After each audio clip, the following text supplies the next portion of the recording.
तो हम लोग पढ़ेंगे आज 9/9/2022 स्टेप नंबर 1। पहला क्वेश्चन आपके सामने कहता है समीकरण इतने के मूलों की प्रगति के संबंध में इनमें से कौन सा कथन सत्य है। प्यारे दोस्तों, आपने पढ़ा होगा क्या कि b² माइनस का 4ac अगर बराबर है तो रूट्स आर इक्वल, अगर ग्रेटर है 0 से तो रियल होंगे और लेस देन 0 है तो इमेजिनरी होंगे। फिर से समझो, b² माइनस 4ac अगर बराबर है तो इक्वल रूट्स होंगे, ग्रेटर है 0 से तो रियल होंगे और लेस देन 0 से है तो इमेजिनरी होंगे। ये इक्वेशन का कंपैरिजन हम लोग कर लेंगे। तो जब कंपैरिजन करेंगे ax² plus bx plus c से, तो आप देखोगे b का मान 9 है, 9 का स्क्वायर 81 होगा, माइनस का 4 इंटू 2 इंटू 15, 15 8 120, यानी ये लेस देन 0 आएगा, यानी एक निगेटिव वैल्यू आ रही है। और अगर निगेटिव वैल्यू आ रही है तो इसका आंसर क्या होगा। तो दोनों मूल काल्पनिक होंगे या अवास्तविक होंगे। Both the roots are imaginary और नॉन रियल। क्यों? क्योंकि लेस देन 0 है तो इसलिए। अब सर ये सब चीजें कहां सीखनी होती हैं? देखो, एक श्रीधराचार्य जी का फॉर्मूला होता है माइनस का b plus minus under root b² minus 4ac upon 2a, और अंडर रूट में b² माइनस 4ac ये निगेटिव आ जाता है तो इमेजिनरी रूट्स होते हैं, इसलिए ये सारी कहानी होती है। उम्मीद है मेरी बात, मेरे शब्द सभी मासूम बच्चों को क्लियर हो गए होंगे। सभी बोलो हां सर क्लियर हैं। अब जैसे ये क्वेश्चन है, इस क्वेश्चन को ऑब्जर्वेशन से करेंगे, 1 स्टार दे रहे हैं सिर्फ ऑब्जर्वेशन से। अगर सॉल्व करोगे तो समय बर्बाद होगा। कहता है तीनों संस्थाओं को मिलाकर किस वर्ष सर्वाधिक अभ्यर्थी सफल हुए। और यहां जो डेटा है ये सफल अभ्यर्थी का है। ये अब कौन सा वर्ष, आप एक बात को देखो, ऑप्शंस में जाओ, 2nd year, 5th year, 6th year, 1st year, यानी 1st ईयर लिया गया है, 2nd ईयर लिया गया है, 5th ईयर लिया गया है और 6th ईयर लिया गया है। बस बाकी पे नजर डालनी ही नहीं है। अब यहां पर देखो 645 645, यहां पर भी देखो 645 645, ये 534 है, यहां 425 है, यानी इससे बड़े ये हो गए। फिर इसमें नजर डाली तो ये 634 645 645 534, ये तीनों छोटे हैं उनके हिसाब से, तो भी इन सबका चाचा जी ये है। और वर्ष 5 तो आप देख ही रहे हो बिल्कुल छोटा है in comparison of this one, तो सबके चाचा जी वर्ष 6 हो गए, यानी the right answer of this one 6th year आएगा, 6th ईयर आएगा। उम्मीद है मेरी बात, मेरे शब्द सभी को समझ में आए होंगे। एक बेहतरीन सुंदर क्वेश्चन है मेरे प्यारे दोस्तों, खुशी मिलेगी। एक बच्चा कह रहा 50 में 48 आए हैं और 152, ठीक है, लंकापति रावण, बहुत अच्छी बात है, अच्छे से पढ़िए, ठीक है। चलिए क्वेश्चन नंबर 3 कह रहा निम्नलिखित का मान ज्ञात कीजिए। अब निम्नलिखित का मान, तो इसको सॉल्व करना आना चाहिए। देखिए अपनी टेक्निक बहुत है, जब ये डिफिकल्ट क्वेश्चन हो, जैसे 3 4 5 से हम लोग सॉल्व करते हैं, हम आपको सिखा देंगे, यूथ 2024 में बहुत पढ़ाया है, अभी इसमें भी दिखा देंगे। पहले आप इसके कॉन्सेप्ट को जानो। सिंपल क्वेश्चन है भाई, सेक ए को क्या बोल सकते हो, 1/cos ए बोल सकते हो, और ये 1 - cos ए ऐसे हो गया, और यहां cosec ए को बोल सकते हो 1/sin ए, और ये cos a अपॉन sin ए हो जाएगा। बड़ा सिंपल वे में समझना है मेरे दोस्त। अब एक बात को समझो, ये वैल्यू और इस वैल्यू का भरत मिलाप हो जाएगा, यानी 1 - cos² ए को हम लोग sin² ए बोलेंगे, तो ऊपर sin² हो गया, और नीचे क्या है cos a sin A, sin a से sin a कट गया, यानी 10a आंसर आ गया। इस क्वेश्चन का आंसर 10a आएगा। ये एक सिंपल सरल क्वेश्चन है प्यारे दोस्तों, और आपको आना चाहिए। लेकिन जब इसी पैटर्न का क्वेश्चन डिफिकल्ट होता है, हम सॉल्व करने में असमर्थ होते हैं, उस केस में हमारा ब्रह्मास्त्र मार्केट में आता है निकलकर क्या, 3 4 5। ये एक ट्रिपलेट्स होता है, पाइथागोरस थ्योरम को फॉलो करता है। बस इसके माध्यम से भी हम इस क्वेश्चन को निपटा सकते हैं। कैसे? सेक ए का मान होगा 5/4, अरे बोलो हां। कॉस ए का मान होगा 4/5, अरे आधार बटा कर्ण। कौशिक ए का मान होगा 5/3, कर्ण बटा आधार, कर्ण बटा लंब। और कॉट ए का मान 4/3। अब इसको कैलकुलेट कर लो, ज्यादा टाइम नहीं लगता है। जो आप सोचो बड़ा हुआ टाइम लगता है, कुछ नहीं। देखो 5 4 9, 9/3, तो ये तो 3 ही हो गया। ये 1/5 हो गया, और ये 5/4 हो गया, कट गया। अब देखो 3/4 आया। 3/4 को ही समाज 10 के नाम से जानता है। कैसा लगा? तो आंसर आ गया। लेकिन आपको कब यह तरीका लगाना है, इसके लिए अभ्यास की जरूरत होती है। जैसा क्वेश्चन वैसे ऑप्शंस, तब आप इस तरीके को लगाओगे। मैथ आती हो ना आती हो, ट्रिग्नोमेट्री, आंसर आपका सही आ जाएगा। याद रहे, जो आंसर आएगा वो राइट ही होता है। 100% वाला सिस्टम है इसमें ये नहीं कि a बराबर 30 45 और 60 पुट करो, तो उसमें कंफ्यूजन रहता है कि ऑप्शन में फिर चारों में चेक करना पड़ता है। लेकिन इसमें जो आ गया सो वही आंसर है। उम्मीद है मेरी बात, मेरे शब्द सभी मासूम बच्चे समझ गए होंगे। अरे बोलो मेरे भाई पुष्पराज, क्लियर है? चलिए क्वेश्चन नंबर 3 के बाद क्वेश्चन नंबर 4 कह रहा है, 2 गोलों का आयतन इतना, उनके पृष्ठीय क्षेत्रफलों का अनुपात क्या होगा? 36 25। आंसर सर कैसे? देखो बड़े प्यार से देखो, गोलों की त्रिज्याओं को अगर R1 और R2 माना तो ये त्रिज्या का खेला चलता है। अगर हम इनका स्क्वायर कर देंगे त्रिज्याओं का, तो एक तरीके से जो रेशियो होता है वो इसके टोटल सरफेस या कर्व सरफेस का चलता है। और अगर मैं इनका क्यूब कर दूंगा तो ये आयतन का खेला चालू हो जाता है। किसका? आयतन का खेला, यानी वॉल्यूम का। अब देखा जाए आयतन दिया गया है तो ये क्यूबिक है। देखो 6 की पावर 3, 5 की पावर 3। और हमसे पृष्ठीय क्षेत्रफल यानी टोटल सरफेस एरिया यानी सरफेस एरिया के बारे में, तो सीधी सी बात है, सरफेस एरिया स्क्वायर पैटर्न में चलेगा, एरिया स्क्वायर में। 6 का स्क्वायर और 5 का square, 36 25 is the right answer. सेकेंडो का क्वेश्चन। अब ये एक प्यारा क्वेश्चन आ गया प्यारे दोस्तों। जी हां, इस क्वेश्चन को सीखो, और 3 स्टार इसलिए क्योंकि पेशेंस से सॉल्व होगा। कहता है पाइप एक हौज को 6 घंटे में भर सकता है, बहुत अच्छी बात है। पाइप बी उस हौज को 30 घंटे में भर सकता है, बहुत उम्दा। दोनों पाइप चालू किए गए थे, लेकिन हौज तली में एक रिसाव था, इसलिए हौज को भरने में 30 मिनट अधिक समय लगता है। यानी ए बी सी तीनों पाइप चालू किए गए, लेकिन जो एक्चुअल समय था, तो एक्चुअल समय तो इससे निकलेगा ना। एलसीएम 30 लिया, 5 यहां आया, 1 यानी ये 6 से भाग दे दोगे तो 30/6 यानी 5 घंटे का समय लगना था। लेकिन प्यारे दोस्तों उसके तली में एक रिसाव था, रिसाव के कारण 30 मिनट अधिक यानी 5.5 घंटे लग रहे हैं जब तीनों पाइप मिलकर काम कर रहे हैं, यानी 11/2। बस ये बात जिसको समझ में आ गई हो तभी मैं क्वेश्चन को आगे बढ़ाऊंगा। एक बार फिर समझो, मैं कोई काम करता हूं 6 घंटे में, आप काम करते हो 30 घंटे में, मोटा मोटा। तो हम लोगों ने अपना दोनों का सौदा तय कर लिया, तो हमने देखा कि 5 घंटे में काम हो जाना चाहिए। लेकिन मालूम चला कि एक काम बिगाड़ने वाला भी था जिसके बारे में हमें इंफॉर्मेशन नहीं थी, तो हमने देखा उसको भी, तो उसके साथ शामिल है, तो काम आधा घंटा एक्स्ट्रा लग रहा है। 2 लोग कर रहे हैं, एक बिगाड़ रहा है, ये मुद्दा हुआ। समझे कि नहीं समझे?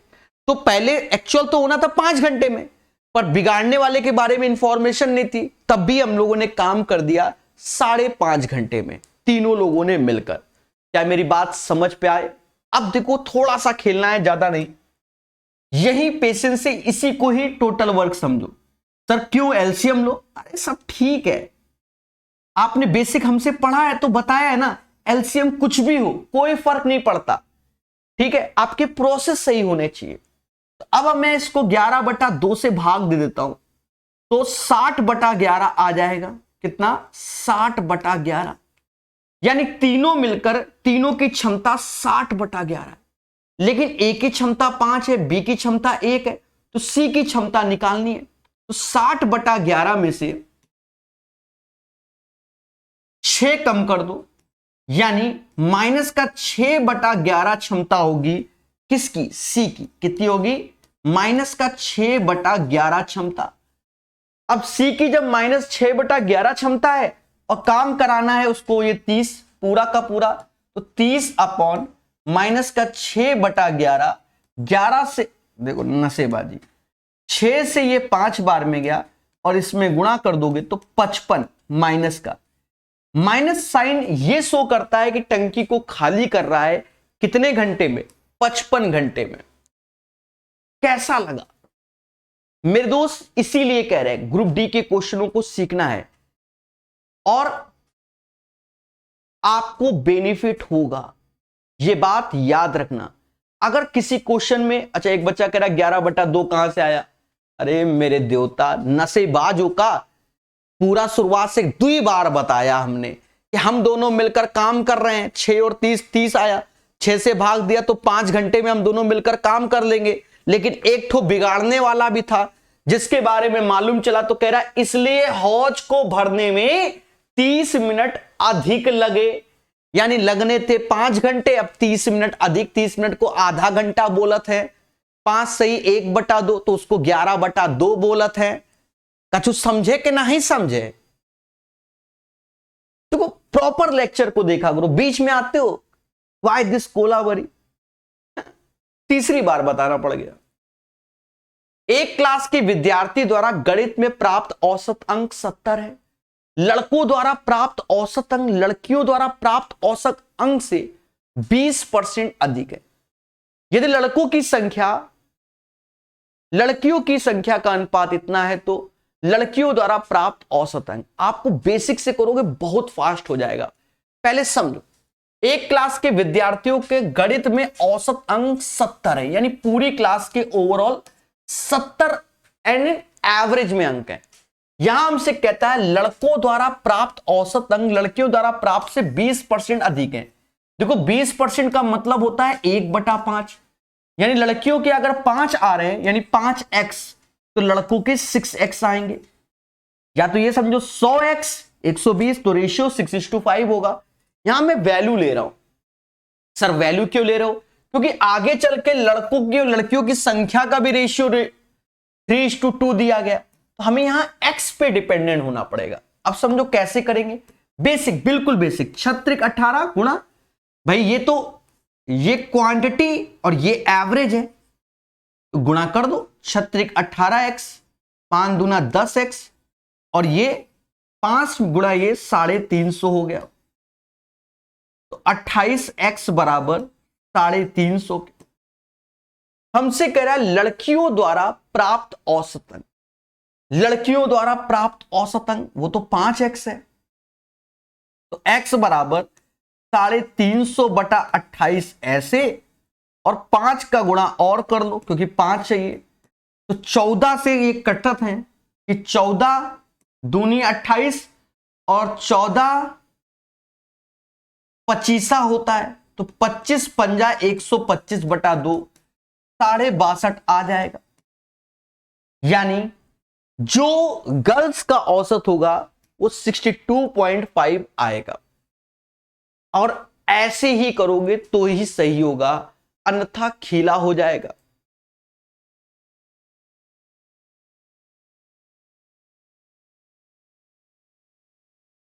समझ में आया कि नहीं आया? छोटी छोटी चीजों को हमें सीखना है और आगे बढ़ना है, और सेशन पसंद आए तो लाइक तो करना है। बच्चा हमेशा यही पूछता रहता है रेलवे का, क्योंकि खोया हुआ है, ठीक है, खोया हुआ है। अरे मेरे देवता, ये रेलवे के पेपर करा रहे हैं, प्रीवियस ईयर, यहां प्रैक्टिस हो रही है, ऐसे ऐसे क्वेश्चन आए हुए हैं मेरे देवता। ठीक है, कुछ भी हो सकता है। अब जैसे ये क्वेश्चन है, अब ये क्वेश्चन रेलवे का बच्चा देखकर ही छोड़ देगा, पर ग्रुप डी में आया हुआ है, ग्रुप डी समझी रहे हो। हाँ, कहता है भैया एक प्रतियोगी परीक्षा में प्रत्येक सही उत्तर के 3 अंक हैं और प्रत्येक गलत उत्तर के 1 अंक काटा जाता है। देख लो,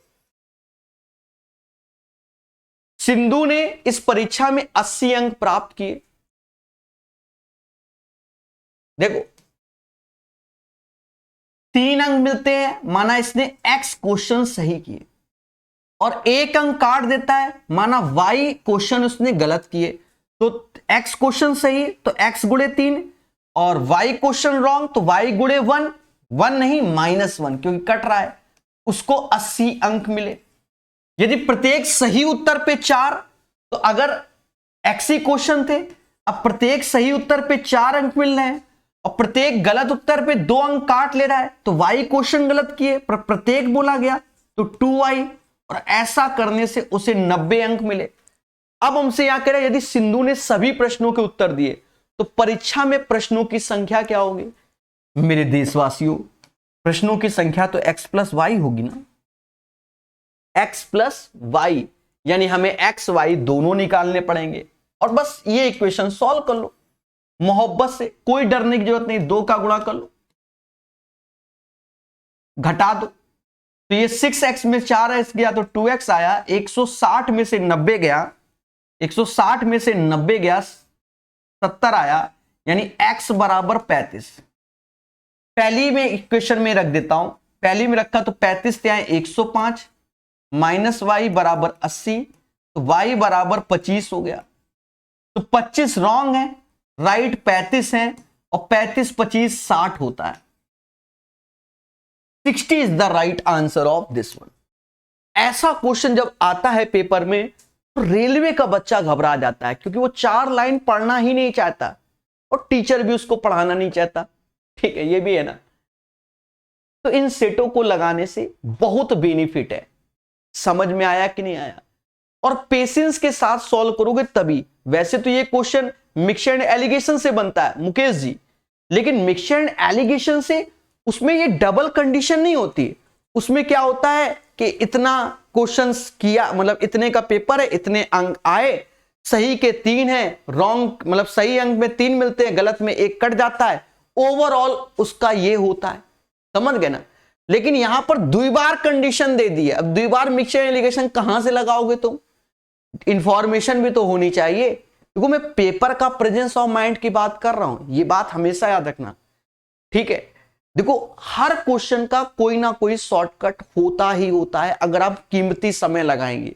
लेकिन क्वेश्चन में जब बदलाव होता है तो हमारा ट्रेडिशनल तरीका ही बेहतर है। बताओ 2 इक्वेशन नहीं सॉल्व कर पा रहे हो क्या? बताइए। हाँ, सीखो मेरे भाई इन्हीं सब चीजों को, भावनाओं में मत बहो। यदि चक्रवृद्धि ब्याज पर निवेशित एक निश्चित राशि 6 वर्ष में स्वयं की दुगनी हो जाती है, ब्याज की गणना वार्षिक आधार पर, समान ब्याज दर पर यह राशि कितने वर्ष में स्वयं की 8 गुनी हो जाती है? समझो, P रुपया लगाया, 2P हो गया कितने साल में? 6 वर्ष में, क्योंकि दुगना। फिर 6 साल लगाओगे तो 4 गुना हो जाएगा, और फिर 6 साल लगाओगे 8 गुना हो जाएगा। और हमसे यही चाहता है कि भैया 8 गुनी हो जाए, 6 साल में दुगनी और 8 साल में कितना गुना? तो 8 गुना कितने साल में, ये बोला गया। तो मेरे दोस्त 18 साल आंसर। और बहुत सा बच्चा तो इसको ओरल कर लेता है। कैसे कि सर 1 का 2 हो रहा है, ये 6 वर्ष में हो रहा है, और सर हमें 1 का 8 करना है, तो पावर जो ये 3 है ना, सीधे यहां गुणा कर लेता है। 18 इज द राइट आंसर। समझ में आया कि नहीं आया? बोलो हां। कोई ऐसा बच्चा जिसको ये क्वेश्चन नहीं आता है? इन्हीं सब चीजों को हमें सीखना है।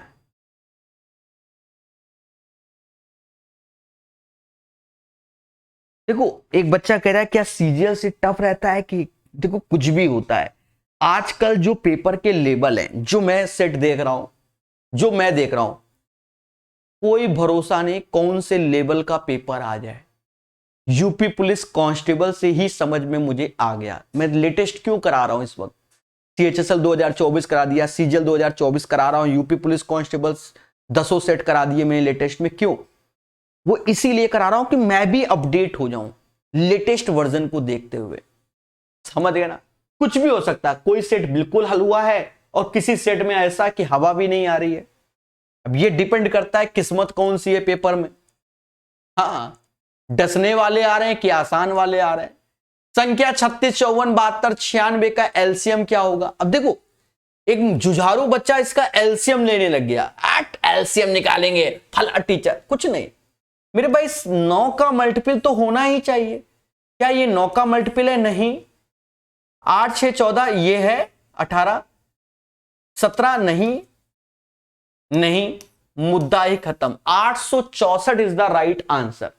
भले ये एलसीएम सही हो या गलत हो, उससे मतलब नहीं है। ये 9 का मल्टीपल इकलौता एक ही है, यही आंसर होगा। समझ में आया? अब मुद्दा आता है कि सर जी निकालना भी सिखाया करो, मतलब डायरेक्ट क्यों मरवा देते हो? निकालना भी सीखो। यूथ 2024 इसीलिए तो पढ़ाई है कि रेलवे का बच्चा एज ए फाउंडेशन सीखे कि भैया कैसे खेलते हैं। देखो मेरे दोस्त, सबसे बड़ी वैल्यू उठा ली 96, बड़े प्यार से 96, 32 यानी 2 की पावर 5 गुणे 3 होता है। अब इसके अंदर भर भर के 2 हैं, सबके 2 निकल जाओ, सबके 2 निकल जाओ, क्योंकि इसके अंदर भर भर के हैं। तो यहां से सिर्फ 9 और 3 से भाग दिया तो 3 ही आएगा। मतलब समझ गए होंगे।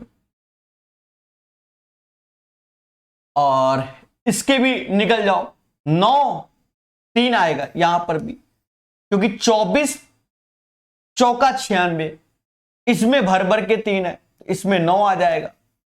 और यहां से 9 एलसीएम यानी 96 गुणे 9,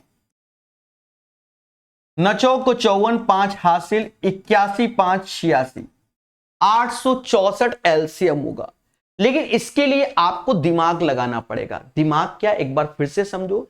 सबसे बड़े को हमने बाहर निकाला, अब देखा 36, तो इससे देखा जाए तो एक तरीके से इससे बात कर रहा हूं मैं, इससे एक तरीके से इससे 12 बन जाता है भाई। 3 चौका 12, 36 3 बार में, फिर बगल में गए 54, इससे 6 बन पाएगा।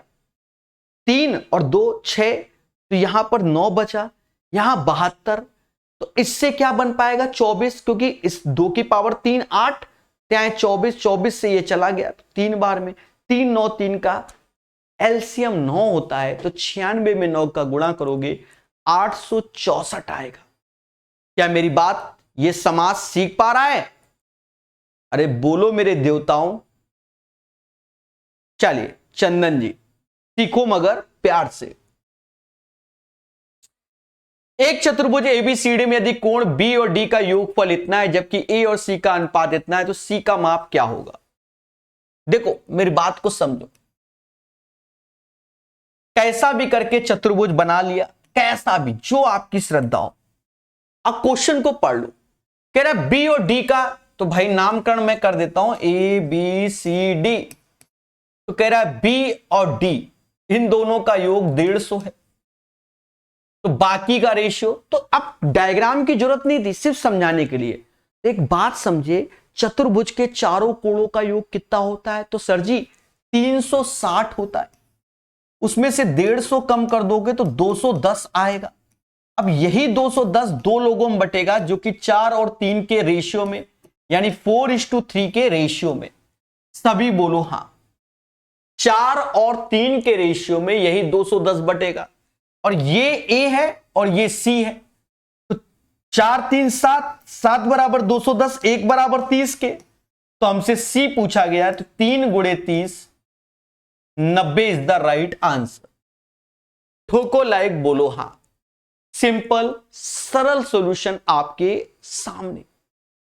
चलिए आगे बढ़ेंगे। 3 संख्याओं का अनुपात इतना है, एलसीएम इतना, तो एचसीएफ कितना? बड़ा सिंपल है। ये 4x 5x और 7x इसका एलसीएम निकालो तो 20 सत्ते 140x इसका एलसीएम हो जाएगा जो कि 5600।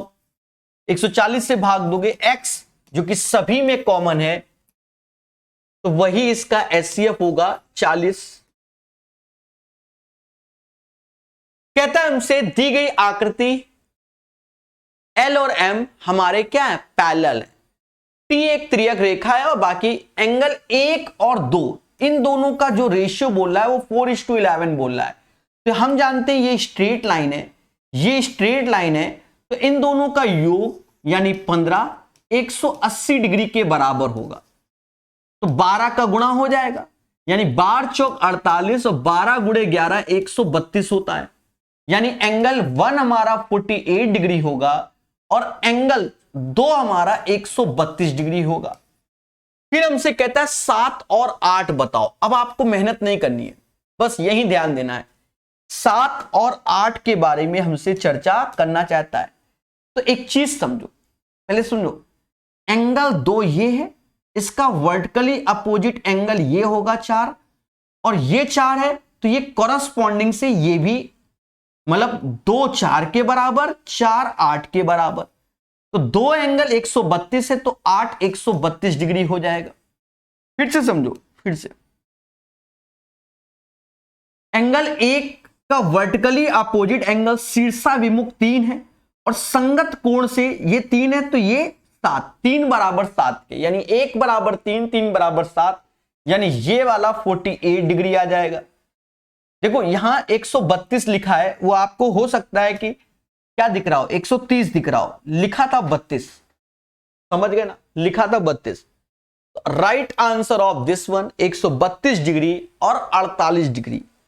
सभी मुस्कुराना और बोलना हां सर क्लियर है। कोई आपत्ति? चलिए, तो उम्मीद है मेरी बात सीख गए होंगे। एक मासूम सा बच्चा लिखता है सर YouTube पे पुराने वीडियो प्राइवेट क्यों कर दिए। अरे अभी तो ये जो ये सेट पढ़ा रहे हैं 99, जिस दिन खत्म हो जाएंगे उसके बाद इनको भी प्राइवेट कर देंगे। प्रकाश सर मैथ ऐप में आकर कोर्स बाय करना होगा, लाइव क्लास फ्री रहेगी। समझ गए ना मेरे भाई, पढ़ लो बहुत सीरियस होके। हाँ, एक व्यक्ति अपने घर से 5 kmph की चाल से कार्यालय जाता है और उसी मार्ग से 20 kmph चाल से अपने वापस आता है। यात्रा के दौरान औसत चाल क्या होगी? अब ये तो ट्रेडिशनल क्वेश्चन है, सभी को मालूम है क्या कि एवरेज स्पीड बराबर होता है 2xy upon x plus Y के। एवरेज स्पीड बराबर 2xy upon x plus Y के। तो प्यारे दोस्तों 2 ऐसे 5 ऐसे 20 ऐसे और दोनों का योग करेंगे तो 5 ये 25 हो जाएगा। अब काट पीट लो मोहब्बत से, 5 से ये 25 5 बार में गया तो ये 40 हो गया, 5 से भाग दिया तो 8 kmph आंसर। सरल क्वेश्चन, यानी क्वेश्चन नंबर 13 का जो आंसर होगा वो 8 kmph होगा। अब ये तो बस पेशेंस, जिसके अंदर पेशेंस है। दशमलव के बाद 4 डिजिट 4 3 7 1 8, यानी एक तरीके से 10 की पावर -8 आ गया और यहां 10 की पावर 6 है। इन दोनों का जब मिलाप हुआ तो 10 की पावर -2 और इसी को 1/100 बोला जाता है। किसी को कोई आपत्ति क्वेश्चन नंबर 14 में? नहीं। अब थोड़ा सा फास्ट हो जाएंगे। कहते हैं निम्नलिखित का मान ज्ञात करो। तो आप देखो 36 का स्क्वायर में 9 का स्क्वायर, तो 9 को 36 तो 9 ऐसे ही भाग दे दो तो यहां 2 का स्क्वायर आ जाएगा प्लस 4 का स्क्वायर। अब सर 2 का, एक मिनट, सॉरी 9 को 36 तो यानी 4 का स्क्वायर, क्योंकि स्क्वायर स्क्वायर तो स्क्वायर में और 4 का स्क्वायर ऐसे। 16 दूनी 32 इज द राइट आंसर। अब ये क्वेश्चन यूपी पुलिस कांस्टेबल में भी आया। 2 व्यक्तियों की वर्तमान आयु का आयु 46 वर्ष और 60 वर्ष है। टेक्निक देखना, कह रहा है n वर्ष के बाद उनकी आयु का रेशियो 4:5 हो जाएगा, 4 और 5 हो जाएगा। अब देखा ये जाए मेरे प्यारे दोस्तों, इनका अंतर कितना साल है? 14 साल है, बोलो हां।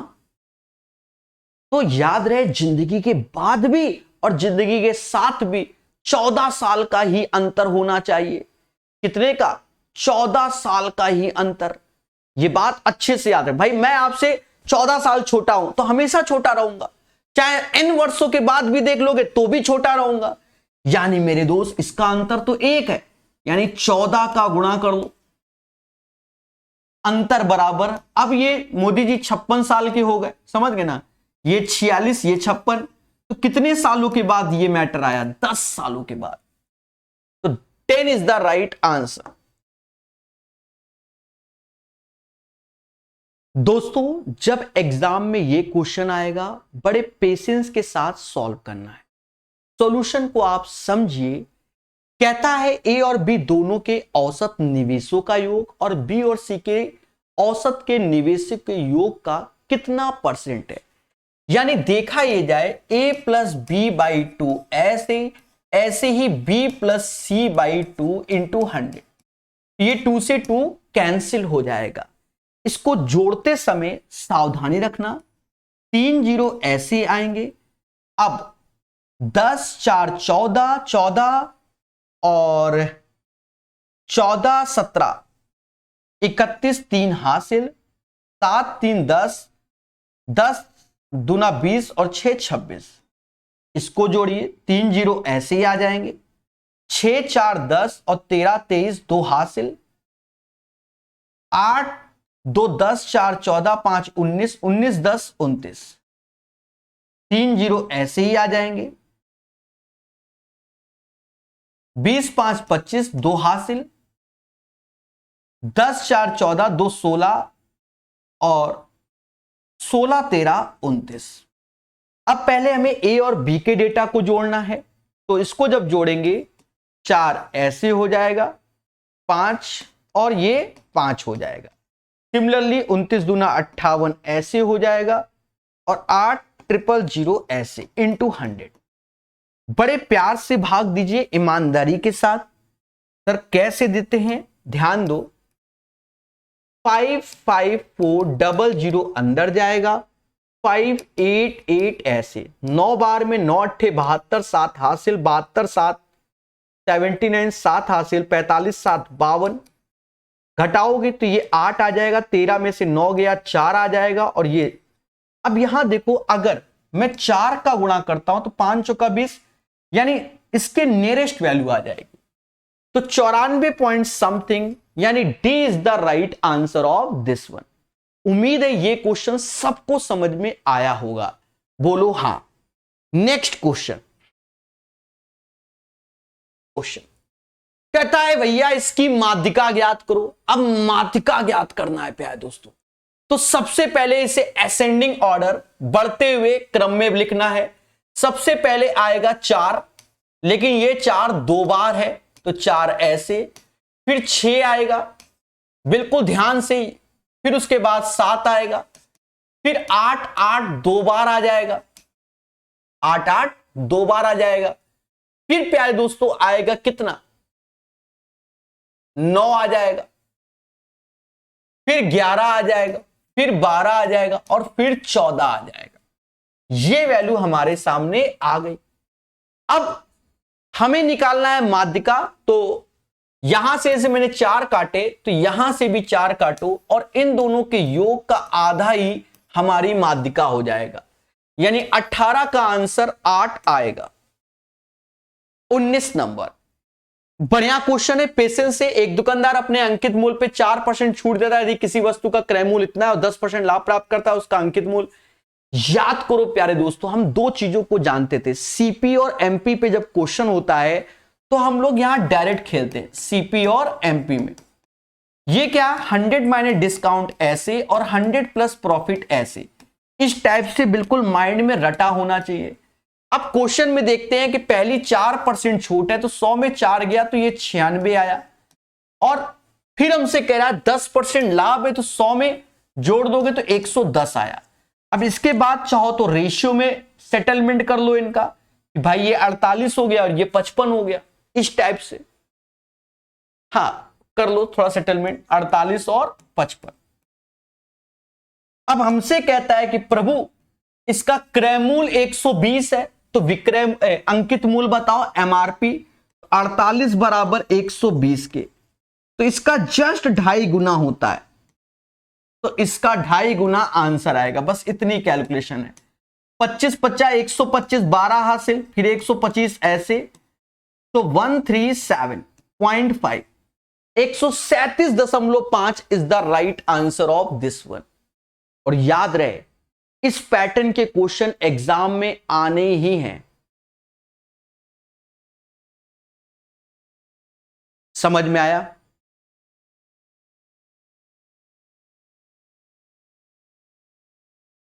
चलो अक्षय मेरे भाई मणिपुर से देख रहे हो, ठीक है, क्लियर है? 19 नंबर में कोई डाउट? और ये पैटर्न का क्वेश्चन आप विश्वास मानो, लेटेस्ट जो भी एग्जाम हो रहा है, CHSL, आपका यूपी पुलिस या क्या कहते हैं CGL में, इस पैटर्न का क्वेश्चन आया ही आया है, ये याद रखना, ठीक है? Very very important question. कहता है इसका थर्ड प्रोपोर्शनल, ये तो अब सदाबहार हो गया है, हर जगह आ रहा है, थर्ड प्रोपोर्शनल बताओ। थोड़ा कॉन्सेप्ट समझो, जैसे A:B, डबल मतलब A:B, फिर B:C, A:B और B:C। C को हम लोग बोलते हैं थर्ड प्रोपोर्शनल। क्या बोलते हैं? C को हम लोग थर्ड प्रोपोर्शनल बोलते हैं। यह बात अच्छे से याद रखना। अब करना क्या होता है, इन दोनों का इंटू इन दोनों के इंटू के बराबर होता है, यानी B² = AC के, तो C होता है थर्ड प्रोपोर्शनल, यानी B²/A। ये आपको डायरेक्ट याद होना चाहिए। तो अगर थर्ड प्रोपोर्शनल बोल रहा है तो यहां पर 1.2 का स्क्वायर कर लेंगे और डिवाइड बाय 3.6 से भाग दे देंगे। कहते हैं प्यारे दोस्तों, इससे ये 3 बार में गया और इससे ये 0.4 बार में गया, यानी राइट आंसर C हो जाएगा 0.4, इसका सही आंसर। समझ गए होंगे? कहता है हमसे A और B की वर्तमान आयु का योग 30 वर्ष है। 5 वर्ष बाद उनकी आयु का अनुपात 3:2 होगा। कितने साल बाद? 5 साल बाद। देख लो, तो 5 साल बाद उनकी आयु का अनुपात क्या होगा? 3:2 होगा। ये 5 साल के बाद है। और वर्तमान में इनकी आयु का योग क्या है? 30 वर्ष है। अच्छा, वर्तमान में इन दोनों का आयु 30 वर्ष है और 5 दोनों का जुड़ जाएगा, तो 5 दूना 10 जुड़ जाएगा, तो ये 40 आ जाएगा। भाई मैं भी 5 साल बड़ा होगा, वो भी 5 साल बड़ा, तो 40 साल हो गया। और मेरे दोस्त 3 2 5 बराबर 40 के, तो 1 बराबर 8 के। कहता है हमसे ए की वर्तमान आयु ज्ञात करो। तो पहले तो ए की 5 साल पहले की आयु 3 × 8 यानी 24 साल है, और 5 साल पहले यानी 19 बरस का था वर्तमान में। समझ गए ना? वर्तमान में 19 वर्ष का था ए, और 5 साल के बाद 24 साल का हो जाएगा। है ना आसान क्वेश्चन? ठीक है, बिल्कुल प्रॉपर वे में इस पैटर्न के क्वेश्चन आपको पढ़ाए गए हैं।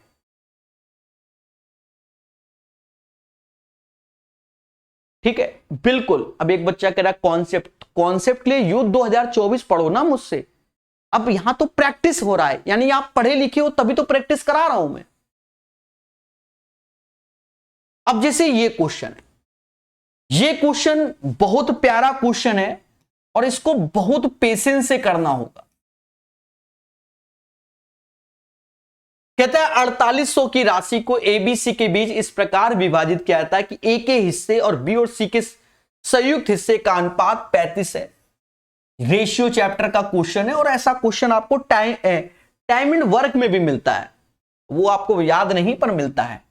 ए के यहां से कंडीशन में ए के हिस्से बी और सी के संयुक्त हिस्से का 35 है। देखो ये 35 नहीं, ये 3:5 है, ये 3/5 है, वो लिखना मिस्टेक कर दिया, इससे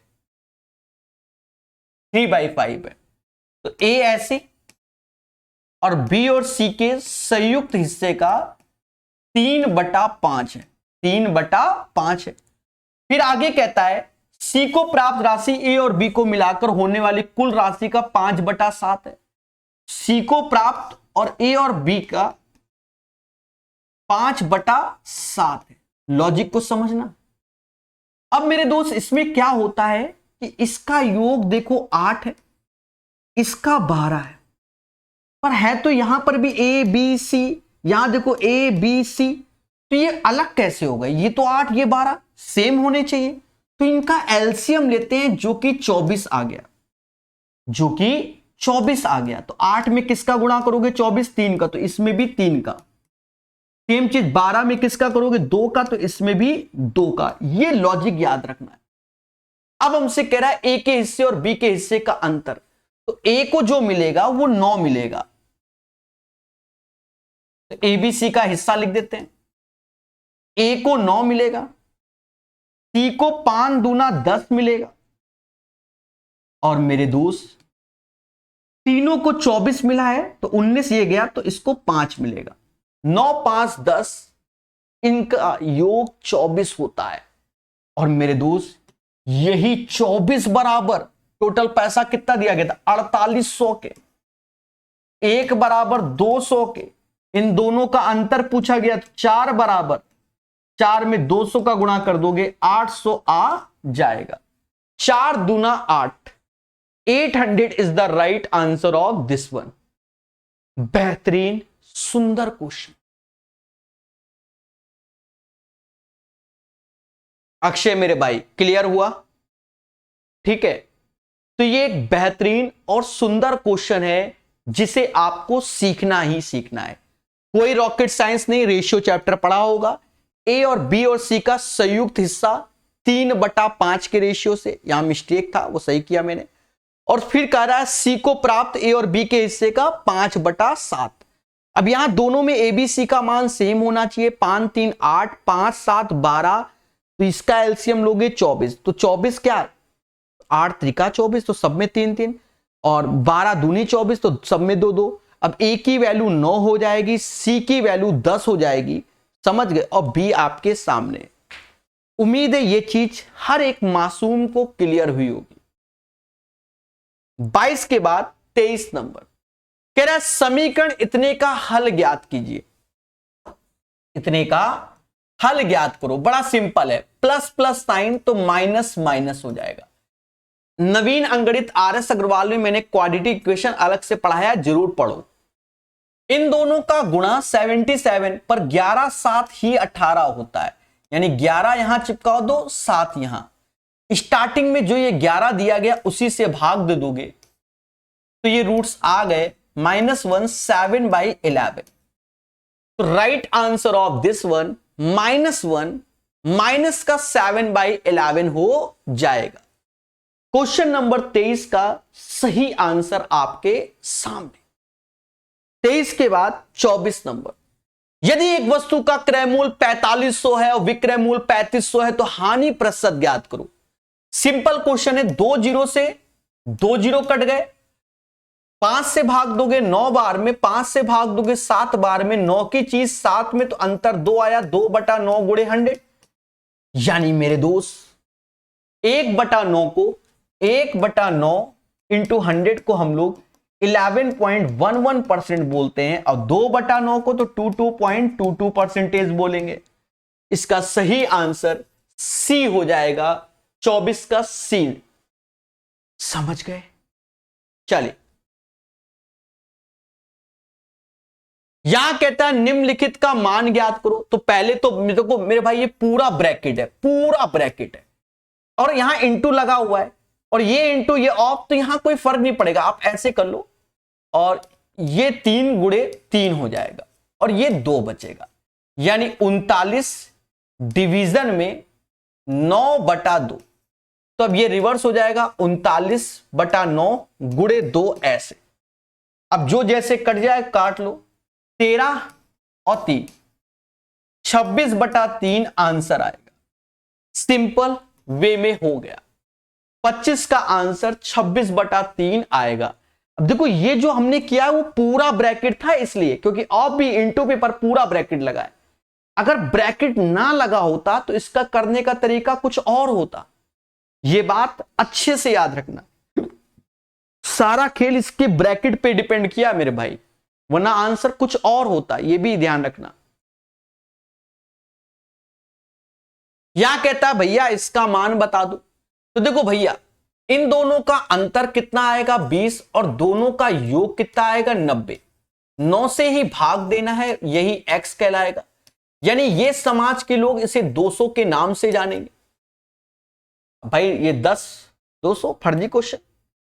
15 भुजा वाले वर्ग का क्षेत्रफल, तो 15 का स्क्वायर 225 होता है। मुद्दा कंप्लीट।